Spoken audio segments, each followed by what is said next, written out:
යෝ හෙල්ලෝ ඔන්න T20 World Cup එකේ Super 8 මැච් එක Super 8 වටේ පළවෙනි මැච් එක අපිට එංගලන්තෙත් එක්ක තියෙනවා. ඉතින් එංගලන්තෙත් එක්ක තියෙන මැච් එකේ කවුද ගහන 11? ඉතින් අපේ ප්‍රධානතම පන්දුයවන්නු දෙන්න දැන් ඉන්ජර්ඩ් වෙලා එළියේ ඉන්නේ බේබි මාලිංග වනිදු හසරංග. ඉතින් ඒ දෙන්න නැහැ නේ. ඉතින් වර්ල්ඩ් ක්ලාස් පන්දුයවන්නු දෙන්නෙක් ටීම් එකේ නැතුනහම ක්‍රිකට් ටීම් එකකට වෙන දේ ඉතාමත්ම අවදානම් තත්ත්වයක තියෙනවා. ඇත්තම කියනවා අපිට බෝලර්ස්ලා නැහැ. හොඳම බෝලර්ස්ලා දෙන්න නැහැ. එනිසා නමුත් කරන්න දෙයක් නැහැ. මැච් එක ගහන්න වෙනවා සුපර් 8 අනිවාර්යයෙන්ම මං හිතනවා ලංකාව සෙමි ෆයිනල් එයි කියලා. මොකද මං ඉස්සෙල්ලා සුපර් 8 එයි කියලාත් කිව්වා.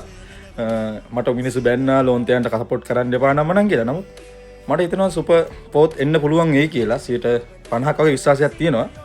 ඒ වගේම තමයි අද ටීම් එකේ අනිවාර්යයෙන්ම චේන්ජ් කරන්න ඕනි දෙන්නෙක් ඉන්නවා. එකක් තමයි ප්‍රමෝද් මස්සානියා කොහොමද චේන්ජ් වෙයි.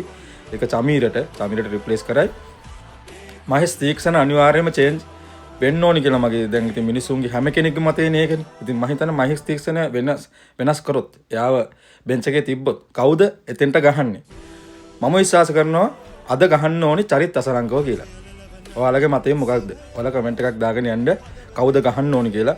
මම විශ්වාස කරන විදිහට නම් චරිත් අසරංග තමයි හොඳම කෙනා අද මැච් එකට. මොකද හේතුව එයාට බැට් කරන්න පුළුවන්. එයාට ඕස් දෙක තුනක් දාන්න පුළුවන් පාර්ට් ටයිම් බෝලර් කෙනෙක් විදියට. ඒ වගේම තමයි එයාට හොඳට ෆීල්ඩ් කරන්නත් පුළුවන්. ඒක තමයි ඉස්සෙල්ලා හිටපු නායකයා. එක්ස්පීරියන්ස් එක තියෙනවානේ. ඒකට දසුන්ට ලේසි පිච් එක මැද ඩිසිෂන් ගන්න. ඒකට අර නායකයෝ දෙන්නෙක් ඉන්නවානේ. ඒ නිසා ඒ වගේම තමයි 2014 වර්ල්ඩ් කප් එකේදී ඔයාලට මතක ඇති අපිට සෙමි ෆයිනල් යන්න තීරණාත්මක මැච් එකක් තිබ්බා. ඒ තමයි නිව්සීලන්ඩ් එක්ක. ඒ නිව්සීලන්ඩ් එක්ක යන මැච් එකේදී අපි ලකුණු ගහලා මුලින් ලකුණු ගහලා අපි ලකුණු 119 ගහලා තිබේ. 118ක් වගේ මට මතක හැටියට 118ක් හෝ 19. ඒ අතර මට ලකුණු හරියටම මතක නැහැ.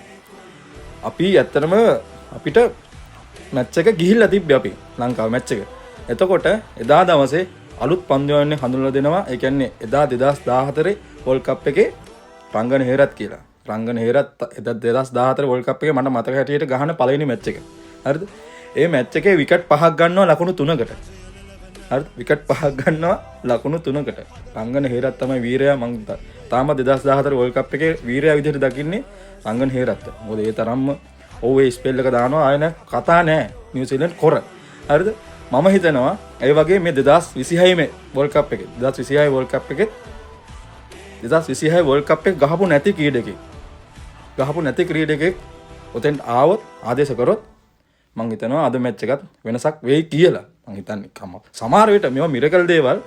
නමුත් වෙන්න පුළුවනුත් තියෙනවා. බැරි වෙන්න පුළුවන්. නමුත් වෙන්න පුළුවනුත් තියෙනවා.